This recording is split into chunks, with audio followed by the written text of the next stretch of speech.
అమెరికాలో Telugu students travel చేసిన ఒక మినీ వ్యాన్ ఘోరమైన యాక్సిడెంట్ జరిగింది.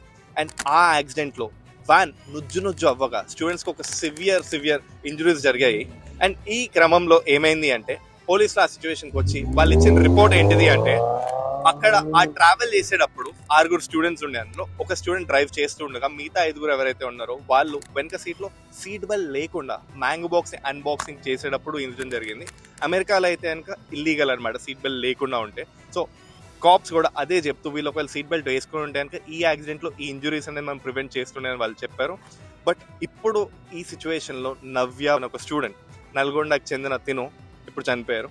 తన బాడీని ఇండియాకి పంపించే ఒక ప్రొసీజర్స్లో ఇక్కడ కాన్సులేట్ జనరల్ ఆఫ్ ఇండియా వాళ్ళు వర్కౌట్ చేస్తున్నారు. అండ్ ఇదే కాకుండా కొన్ని తెలుగు అసోసియేషన్స్ ఎవరైతే ఉన్నారో అమెరికాలో వాళ్ళందరూ దీనికి సపోర్ట్ చేసే వర్క్లో ఉన్నారనమాట.